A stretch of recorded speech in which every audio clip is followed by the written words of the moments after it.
నమస్తే, welcome to view point. సమయం మించిపోతుంది ఇరాన్కు Trump హెచ్చరికలు. ఇరాన్తో జరుగుతున్న యుద్ధంలో అణ్వాయుధాలు వాడబోమని అమెరికా అధ్యక్షుడు డొనాల్డ్ ట్రంప్ తాజాగా స్పష్టం చేశారు. ఈ క్రమంలో తమతో ఒప్పందానికి రావాలని, సమయం మించిపోతుందని టెహ్రాన్కు ఆయన హెచ్చరికలు జారీ చేశారు. వైట్ హౌస్లో జరిగిన విలేకరుల సమావేశంలో ట్రంప్ మాట్లాడారు. ఇరాన్తో యుద్ధంలో అణ్వాయుధాలు వాడే ప్రణాళిక తనకు లేదని ట్రంప్ పేర్కొన్నారు. నేను ఎందుకు అణ్వాయుధాన్ని ఉపయోగిస్తాను?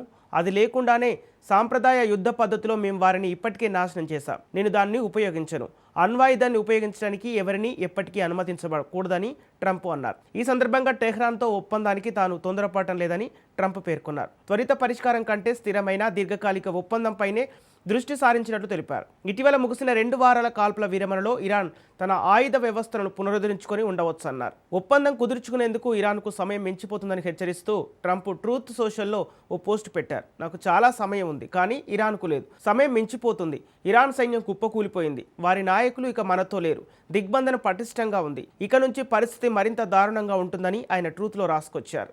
ఇటీవల ఇరాన్ పతాకం ఉన్న ఓ వాణిజ్య నౌకను అమెరికా సీజ్ చేసిన సంగతి తెలిసిందే. ఆ నౌకలో చైనా నుంచి ఇరాన్కు వెళ్తున్న బహుమతి ఉందని ట్రంప్ పేర్కొన్నారు. అయితే ఆ బహుమతి ఏంటనే విషయాన్ని వెల్లడించేందుకు ఆయన నిరాకరించారు.